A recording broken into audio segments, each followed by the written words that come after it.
Friends আগৰ ভিডিঅ'ত আমি ছাডেনলি ষ্টপ কৰি দিবলগীয়া হৈছিলে ভিডিঅ'টো চ' কুৱেশ্যন নম্বৰ 5লৈকে আমি ডিছকাছ কৰিছিলোঁ কুৱেশ্যন নম্বৰ 6টো ষ্টাৰ্ট কৰিছোঁ চ' কালাৰছুক played a key roll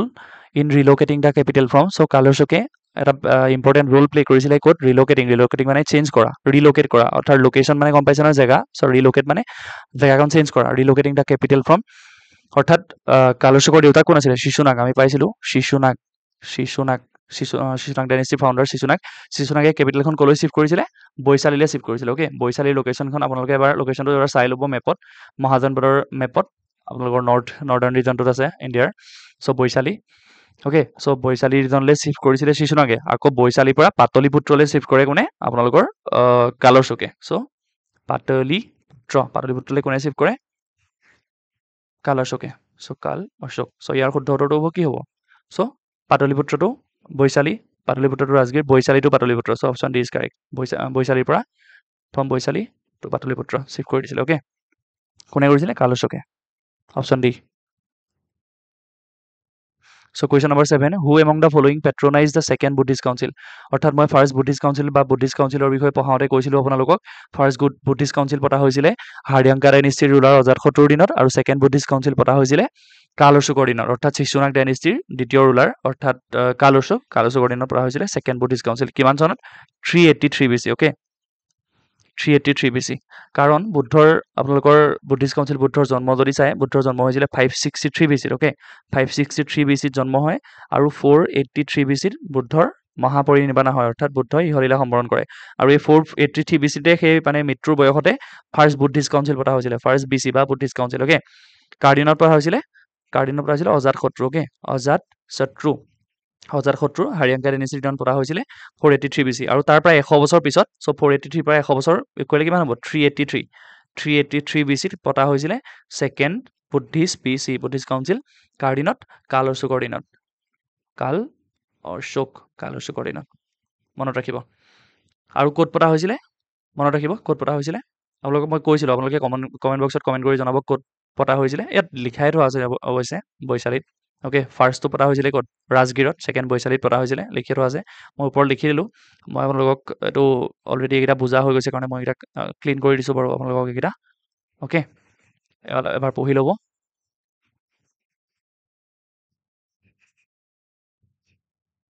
okay so' কি কৈছে ইয়াত so' second Buddhist council took place during the 10th year of reign of Kalashoka so' কালচুকৰ যেতিয়া আপোনালোকৰ সিংহাসনত বহিছিল তাৰ 10 নম্বৰ বছৰত আপোনালোকৰ এৰেঞ্জ কৰিছিলে second Buddhist council 100 years of Buddha's death চ' বুদ্ধৰ মৃত্যুৰ 100 বছৰ পিছত অৰ্থাৎ কিমান 383 BCত মই লিখি থোৱা আছে 383 BCত ছেকেণ্ড বুদ্ধিষ্ট কাউন্সিল এৰেঞ্জ কৰা হৈছিলে কালচুকৰ দিনত ক'ত বৈশালীত অ'কে বৈশালীত এৰেঞ্জ কৰা হৈছিলে বৈশালী ঠাইখন মনত ৰাখিব আৰু প্ৰেচিডেণ্ট কোন আছিলে চাবাকামি অ'কে আৰু ফাৰ্ষ্ট বুদ্ধিষ্ট কাউন্সিলৰ প্ৰেচিডেণ্ট কোন আছিলে মনত আছেনে বাৰু ফাৰ্ষ্ট বুদ্ধিষ্ট কাউন্সিলৰ প্ৰেচিডেণ্ট আছিলে মহাকাশ্যপ আছিলে ফাৰ্ষ্ট বুদ্ধিষ্ট কাউন্সিলৰ প্ৰেচিডেণ্ট আৰু ছেকেণ্ড বুদ্ধিষ্ট কাউন্সিলৰ প্ৰেচিডেণ্ট চাবাকামি থাৰ্ড আৰু ফ'ৰ্থ বুদ্ধিষ্ট কাউন্সিল কাৰ দিনত হৈছিলে আৰু তাৰ প্ৰেচিডেণ্ট কোন আছিলে কমেণ্ট বক্সত জনাওক লিখি okay so' question number 8 what was the main reason that has led to the decline of Shishunaga dynasty অৰ্থাৎ শিশুনাগ ডাইনেষ্টি ডিক্লাইন হোৱাৰ মেইন ৰিজনটো কি আছিলে চ' অপশ্যনত আছে first option the divisions of the territorial power of Magadha among the 10 sons of কালচুক অৰ্থাৎ territorial power মানে যিমান দূৰ আচলতে তেওঁলোকৰ লেণ্ড অৰ্থাৎ আপোনালোকৰ শিশুনাগ ডাইনেষ্টি বিস্তৃত হৈ আছিলে সেই গোটেই লেণ্ডখিনি বেলেগ বেলেগ তেওঁলোকৰ নিজৰ মানে শিশুনাগৰ বা কালচুকৰ পুত্ৰবিলাকৰ মাজত মানে ল'ৰাকেইটাৰ মাজত এনেকৈ ভাগ কৰি দিছিলে অৰ্থাৎ ডিচেণ্ট্ৰেলাইজেশ্যন মানে বেলেগ পাৱাৰটো মানে ডিচেণ্ট্ৰেলাইজ হৈ গৈছিলে অৰ্থাৎ এটা পাৱাৰ বহুতৰ হাতত গুচি গৈছিলে সেইটো এটা ৰিজন নে বাকীকেইটা ৰিজন কৈছে the unification of the territorial power of Magadha among the 10 sons of Bimbisara অৰ্থাৎ বিম্বিচাৰাটো হ'বই নোৱাৰে কাৰণ শিশুনাগৰ কথা কৈছে কাৰণ বিম্বিচাৰাটো আগত আছিলে চ' অপশ্যন বিটো হ'বই নোৱাৰে যদি ক্ৰনলজিটো গম পায় এইটো গম পাবই আৰু দ্য পাৰ্চনেল কনফ্লিক্টছ ডেট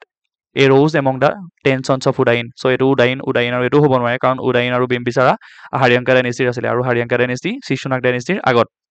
চ' আগত যেতিয়া এই দুটাটো কাৰণ হ'ব নোৱাৰে শিশুনাগ ডাইনেষ্টি ডিক্লাইন হোৱা চ' ক্ৰনলজিটো যদি আপোনালোকে গম পায় তেতিয়া এই দুটা option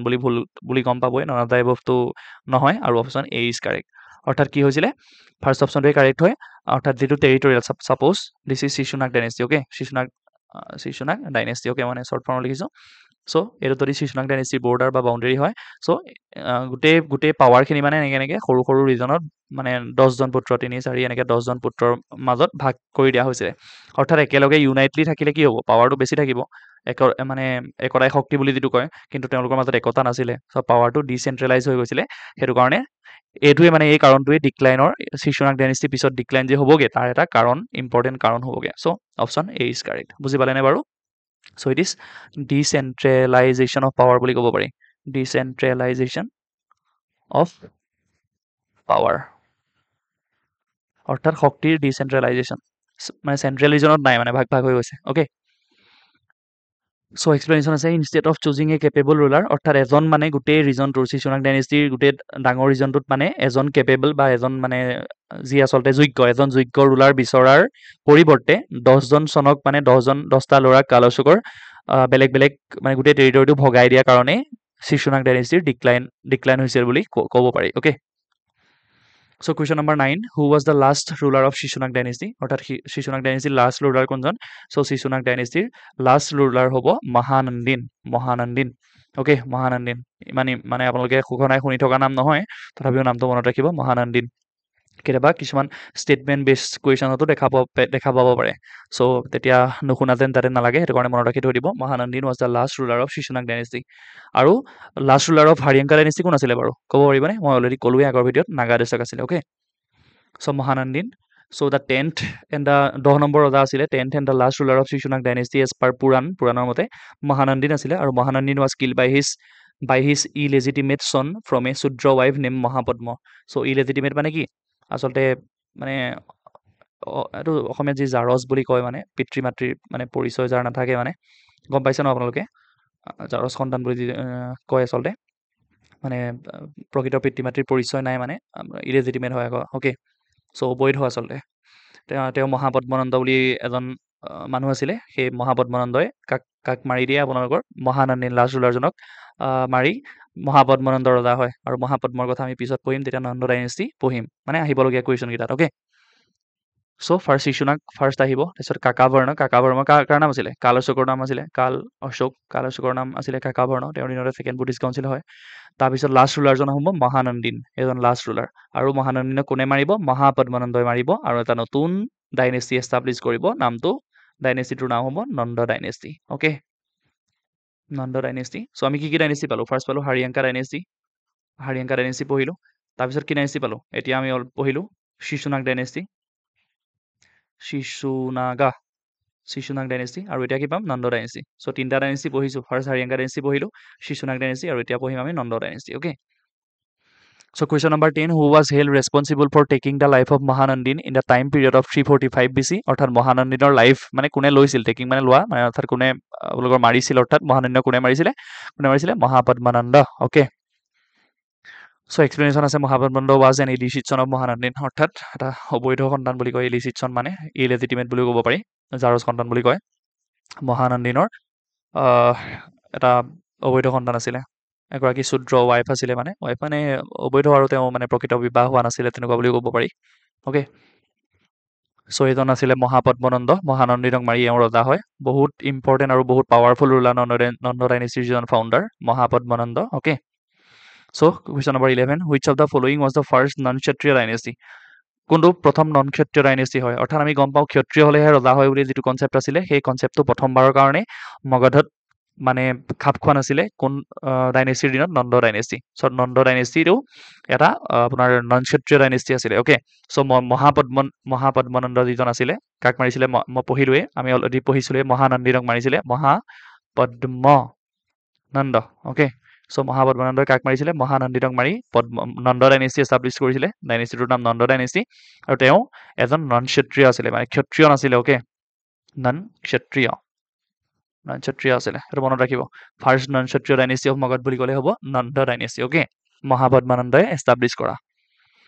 so' the Nanda dynasty Mahapadmananda was the first non Kshatriya dynasty of the ancient ইণ্ডিয়াৰ প্ৰথমটো non Kshatriya dynasty Mahapadmananda also' known as Ugrasena এই নামটো মনত ৰাখিব মহাপদ্মনন্দৰ আন এটা নাম কি উগ্ৰসেন অ'কে ইয়াতো লিখি দিছোঁ মই উগ্ৰ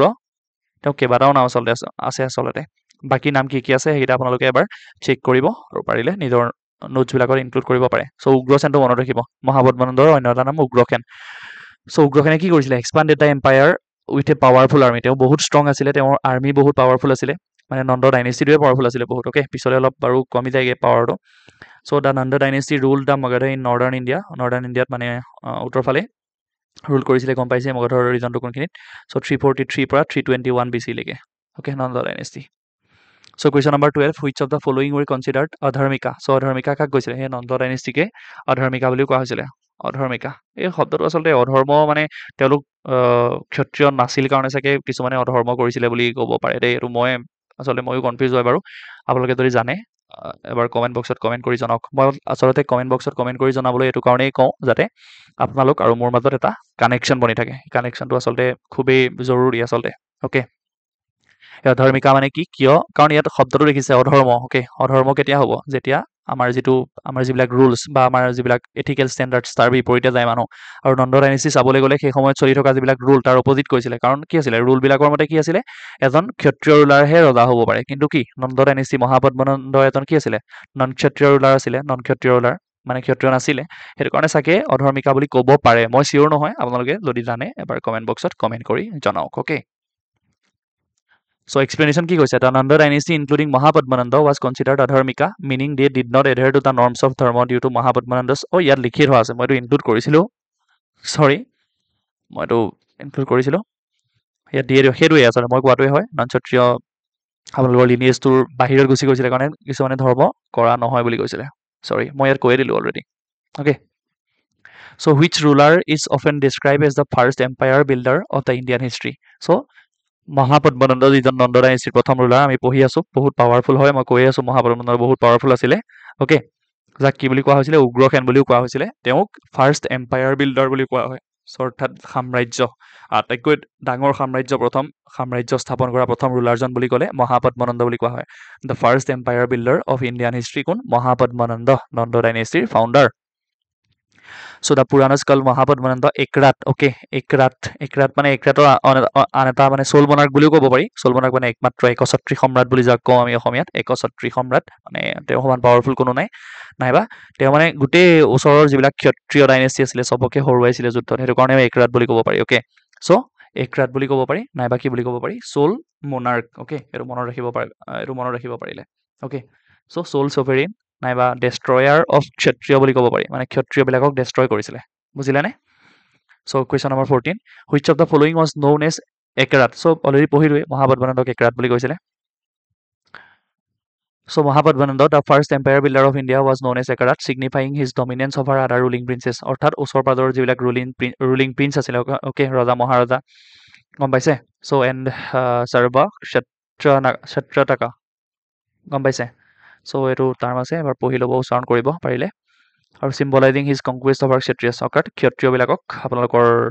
কি কৰিছিলে কনকুৱেষ্ট কৰিছিলে বা হৰুৱাই নিজে ৰজা হৈছিলে এনেক্স কৰিছিলে আৰু আপৰুটাৰ অফ দ্য ক্ষত্ৰিয়াছ অৰ্থাৎ ক্ষত্ৰিয়বিলাকক আপৰুট কৰি নিজে ৰজা হৈছিলে অ'কে সেইজন মহাপদ্মনন্দ ডেষ্ট্ৰয়াৰ অফ ক্ষত্ৰিয়াছ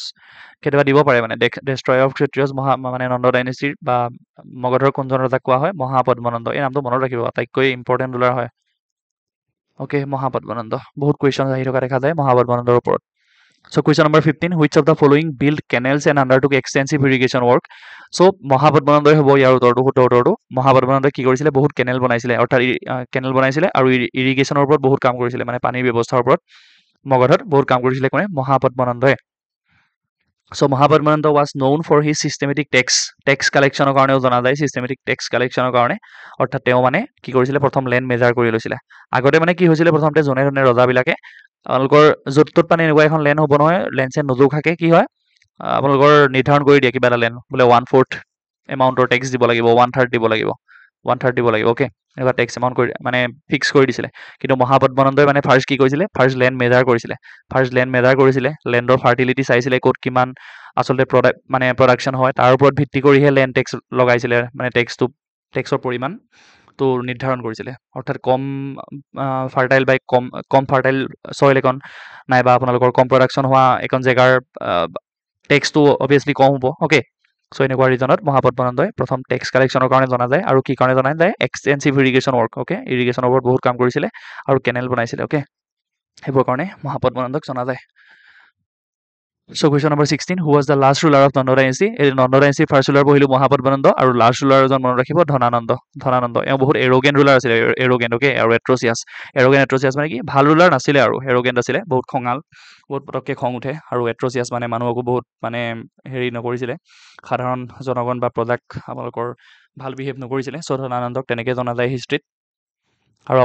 আপোনালোকেও নিজে হিষ্ট্ৰীত আপোনালোকৰ নিজৰ নাম জীৱন বালিৰ খোজত থৈ যাবলৈ ভাল কাম কৰিব বুলি আশা কৰিলোঁ। আমি একেলগে কৰিম সকলোৱে, সমাজখন ভাল হ'ব লাগিব ওকে। So explanation আছে কি Mahapadmananda was succeeded by his 8th son. So 8জন চনে মহাপদ্মানন্দৰ পিছত হেৰি কৰে, known as আপোনালোকৰ এইটো 9 sons হ'ব লাগে চাই দেই, নৱানন্দাস, সেইটো মানে 10 son হ'ব। So Dhanananda was the last one. Dhanananda লাষ্টৰ জন আছিলে। Dhanananda was the last ruler of Nanda dynasty. So question number 17, which one of the following dynasties was ruling over North India at the time of Alexander invasion? অৰ্থাৎ Alexander যেতিয়া invasion কৰিছিলে, Alexander তেতিয়া কোন আছিলে ruler আমাৰ ভাৰতবৰ্ষত? তেতিয়া আছিলে ৰুলাৰ মগধৰ কোন? নন্দই আছিলে। নন্দ ডাইনেষ্টিৰ ৰুলাৰ ধনানন্দ আছিলে সেইটো সময়ত। ধনানন্দ সেই সময়ত ৰুলাৰ আছিলে আলেকজেণ্ডাৰ। এতিয়া আলেকজেণ্ডাৰ ক'ৰ পৰা আহিছিলে সেইটো আপোনালোকে কমেণ্ট কৰি জনাওক। আলেকজেণ্ডাৰ কোনখন জেগাৰ পৰা আছিলে? বহুত পপুলাৰ জেগা আলেকজেণ্ডাৰ কথা পৰীক্ষাত আহি থকা দেখা যায়। 326 BC আহিছিলে। ক'ৰ পৰা আহিছিলে কমেণ্ট বক্সত কমেণ্ট কৰি জনাওক। From where did Alexander come? Okay, ইয়াৰ উত্তৰটো কি হ'ব কমেণ্ট বক্সত কমেণ্ট কৰি জনাওক। অ'কে, চ' নন্দ ডাইনেষ্টিৰ লাষ্ট ৰুলাৰ ধনানন্দৰ দিনত কোন আহিছিলে? আলেকজেণ্ডাৰ ইনভেড কৰিছিলে। Okay, so Alexander the Great invaded India at the time of last Nanda ruler Dhananandar dinot 326 BC. That Dhanananda was overthrown by তাৰপিছত ধনানন্দক চন্দ্ৰগুপ্ত মৌৰ্য, যিটো আমি ইয়াৰ পিছত নন্দ ডাইনেষ্টিৰ পিছত যিটো আটাইতকৈ important dynasty of Magadh start হ'ব, মৌৰ্য ডাইনেষ্টি বা মৌৰ্য সাম্ৰাজ্য।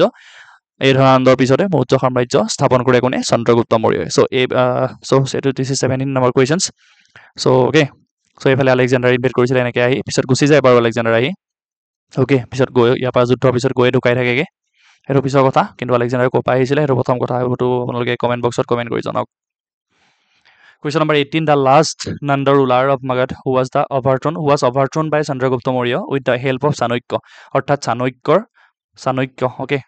চাণক্যক বিষ্ণুগুপ্ত বুলি কোৱা হয় বা কৌটিল্য বুলি কোৱা হয়। চাণক্যৰ বেলেগ নাম সুধিব পাৰে কেতিয়াবা, বিষ্ণুগুপ্ত লিখি দিছোঁ। বিষ্ণুগুপ্ত বুলি কোৱা হয় চাণক্যক, নাইবা কি কৌটিল্য, যাৰ কৌটিল্যৰ কিহৰ কাৰণে ফেমাছ? কৌটিল্যৰ অৰ্থশাস্ত্ৰৰ কাৰণে। চ' চাণক্যৰ বেলেগ দুটা নাম লিখি দিছোঁ, এটা বিষ্ণুগুপ্ত বুলি কোৱা হয় আৰু কৌটিল্য বুলি কোৱা হয়। অ'কে, চ' চাণক্য, বিষ্ণুগুপ্ত নাইবা কৌটিল্য গোটেইকেইজন একেই হয়। চ' এই চাণক্যৰ হেল্পত চন্দ্ৰগুপ্ত মৌৰ্যই কোনজন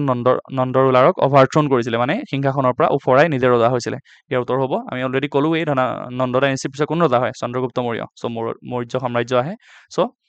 কি হ'ব উত্তৰ?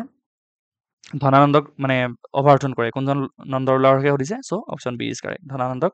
অভাৰথ্ৰন কৰে কোনে? চন্দ্ৰগুপ্ত মৌৰ্য। চ' আটাইতকৈ পাৱাৰফুল ৰুলাৰ মৌৰ্য সাম্ৰাজ্যৰ ৰুলাৰ চন্দ্ৰগুপ্ত মৌৰ্য পাৱাৰত আহিব। আৰু 18 কুৱেশ্যনছ আমি শেষ কৰিছোঁ এইটো ভিডিঅ'ত। নেক্সট ভিডিঅ'ত মৌৰ্য সাম্ৰাজ্য ষ্টাৰ্ট হ'ব, অৰ্থাৎ মৌৰ্যান ডাইনেষ্টি। Thank U.